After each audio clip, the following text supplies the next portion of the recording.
Assalamualaikum warahmatullahi wabarakatuh. Alhamdulillahirabbil alamin. Assalatu wassalamu ala Muhammadin wa ala alihi washabihi ajmain.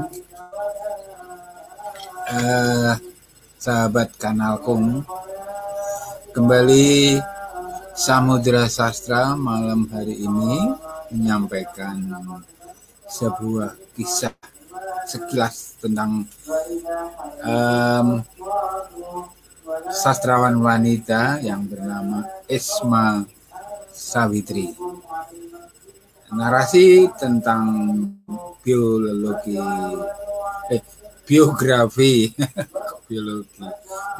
beliau saya dapat dari ensiklopedia yang ada di situs ini ya, Ensiklopedia Sastra Indonesia. Dalam deretan sastrawati di dunia sastra Indonesia, kita mengenal N. Hadini, kemudian ada banyak lagi yang saya pernah kenal, misalnya Totilawati Citrawarsita, kemudian ya itu diantaranya beberapa yang sempat bisa disebutkan. Malam hari ini saya mencoba menampilkan puisi-puisi beliau yang saya ambil dari majalah Horizon, dan ketika saya membuka Horizon lama yang nyaris terbakar ini, saya menemukan artikel karya-karya beliau yang tentu saja saya tidak rela melepaskan ke tempat yang saya mencoba menyelamatkan dokumen ini, dan sayang sekali tapi alhamdulillah karya-karya yang ada di sini nih, walaupun tidak banyak, berhasil saya selamatkan, dan untuk Anda semuanya saya akan mencoba membacakan puisi-puisi beliau. Tapi sebelumnya marilah kita sekilas mengenal sosok beliau itu, ya, tentang kiprah di ini. Isma Savitri lahir tahun 1940. Merupakan penyair wanita, wartawan di senior yang lahir di Langsa, Aceh tahun 21 November tahun 1940. Beliau menamatkan pendidikan SMA di Medan tahun 58 dan pernah mengikuti kuliah di Fakultas Hukum Universitas Indonesia. Tapi tidak selesai. Pada tahun 60, Isma masuk di Fakultas Sastra, tapi tidak tamat juga. Kegagalan lama Savitri menempuh dunia pendidikan di perguruan tinggi disebabkan oleh panggilan jiwanya yang lebih mengarah ke dunia jurnalistik yang sudah lama diidamkannya dibanding dengan dunia akademik.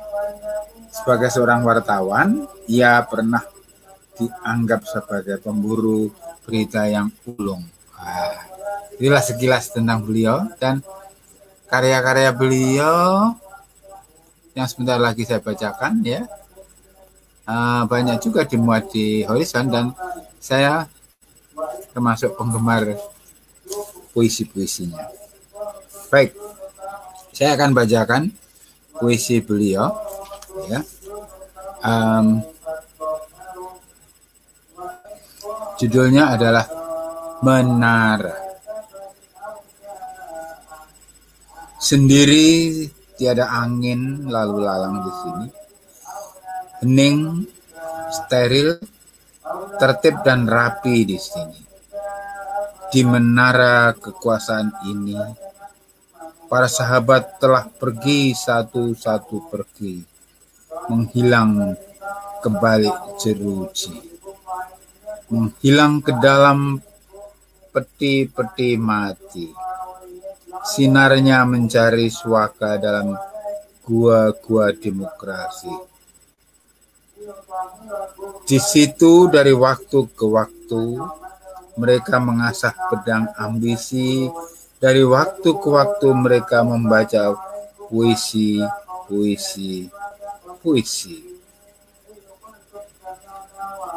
Sendiri, ketinggian ini sebenarnya tidak terlalu tinggi.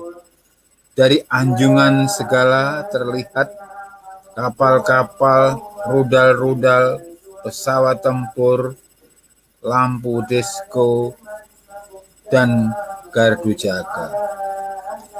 Dan bocah asongan kemalaman dan sayup-sayup garis hitam kemiskinan. Kemana sesudah ini? Bicaralah orang bijak, bicaralah jenderal, gelarkan peta semesta, proyeksikan angka-angka, pastikan jangan sampai ada yang lolos. Pastikan tekad ini pada pihak-pihak penggembos. Pastikan juga pada sang maut. Sesudahnya, segera beri tempat bagi impian kekaisaran. Satu-satunya impian atas nama kematian dan kebangkitan. Sekarang dan sendiri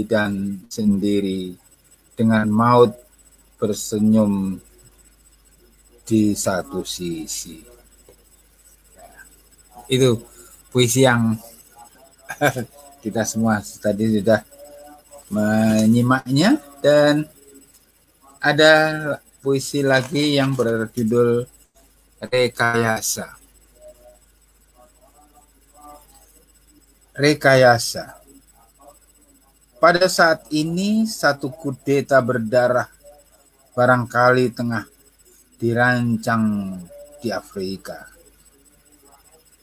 Pada menit ini juga boleh jadi Profesor Chu sedang menerjemahkan buku tebal tentang pemimpin besar Indonesia.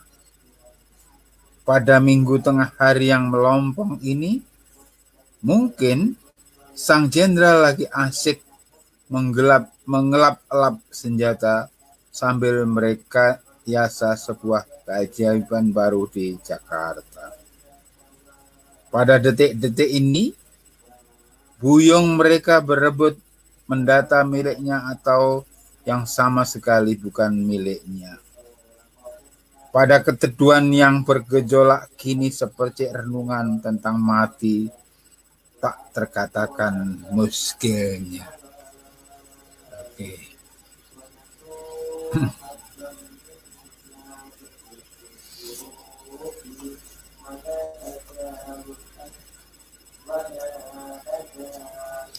Nausea. Nyaris dalam sekejap kota ini dipagari pencakar-pencakar langit, dan seorang pemimpin tegak mendongak di pinggirnya. Ia bagaikan Cervantes, gemar bicara tentang orang kaya dan kaum miskin papa. Langit tak lama lagi akan jadi sempit, katanya lirih. Lalu ia termangu. Semangatnya tertatih-tatih. Terasa ada yang menggapai-gapai ke dasar jiwanya, dan ada yang mendesak-desak ke hulu tenggorokannya. Ada semacam nausea. Kini ia saksikan di ambang apa yang lama dinanti-nantikan. Perubahan itu menerjang-nerjang bak gelombang. Dirinya akan larut, yang lain akan luput. Untuk pertama kali ia seperti terbantai sebelum tersiksa. Untuk pertama kali ia melumat-lumat hati nuraninya. Lalu begitu saja ia mendambakan mati muda. Lalu ada lolongan panjang yang menggapai-gapai di ke dasar jiwanya. Ada rasa mual yang kerap mendesak-desak di hulu tenggorokannya. Ada sebongkah nausea. Oke. Asik membaca puisi-puisi beliau ya. Saya baru kali ini membacanya dan tiba-tiba menyukainya. Berikutnya, perintah. Bergegaslah, Dewi Keadilan tak 2 kali membebaskan terdakwa. Bergegaslah, pakar sejarah tak 2 kali memutihkan dosa-dosa. Bergegaslah, sistem kendali masih akan bertahan untuk 1 abad lamanya.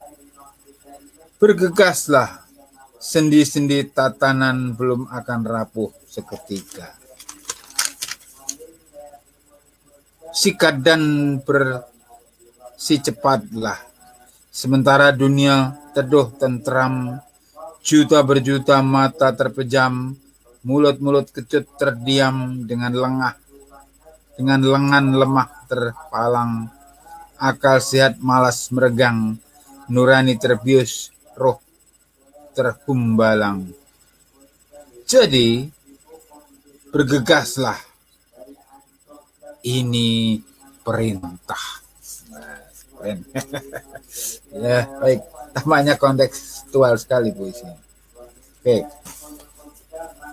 2 saya akan bacakan untuk Anda. Yang pertama judulnya Selamat Pagi. Kabut tebal di atas Jakarta. Selamat pagi Indonesia.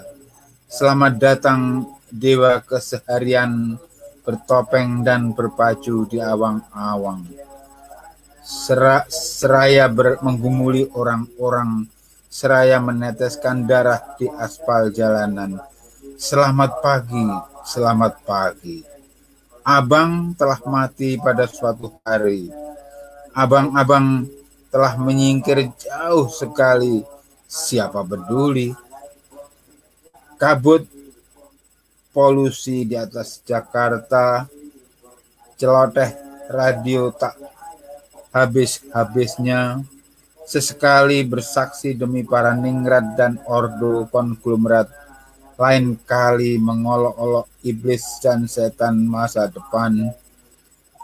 Tapi pagi ini sesumbar panjang untuk sebuah keberhasilan. Siapa peduli? Kabut menyeruak di atas Jakarta. Dewa keseharian menggulung-gulung lengan bajunya karena matahari semakin tinggi, karena hidup perlu mencekik dan membanting, karena roda-roda harus menggelinding. Selamat pagi Indonesia. Abang-abang sirna utara atau selamanya, tinggal lapangan Monas menyimak derap pelari-pelari amatir. Tinggal dewa keseharian tak acuh berjemur di pantai pasir. Mimpinya evolusi, gumamnya evolusi, sumpah serapahnya evolusi. Siapa peduli? Oke.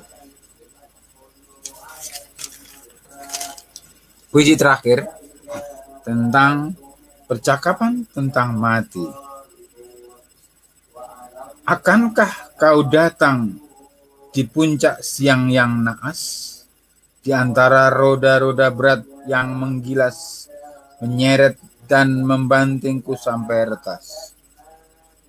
Adakah agaknya kau menjelma dalam 1000 siksaan maya, menghantu di sisi cairan infus, botol-botol obat dan gerombol mawar merah, mencemooh di balik doa-doa yang sebentar singgah. Tentu atas kehendakmu kau pun leluasa menyuap kentara, mengendap menyelinap di sela-sela jam sibuk, lantas merenggutku begitu saja, halus dan sigap tanpa cacat celah. Melebihi sang empu, kau tak terikat ruang dan waktu. Cuma entah bagaimana kalau boleh aku menunggumu. Di suatu ufuk di pagi raya ketika fajar membola merah, dan burung terbang rendah, dan azan melandai beralun indah. Segera atau tak segera kau pasti datang juga. Kutunggu ataupun tak kutunggu, saat itu mungkin tak lagi lama. Hanya tegurlah diriku dengan sapa, hingga tak menanti aku tersentak, dan tak nanti wajahku pasti retak-retak.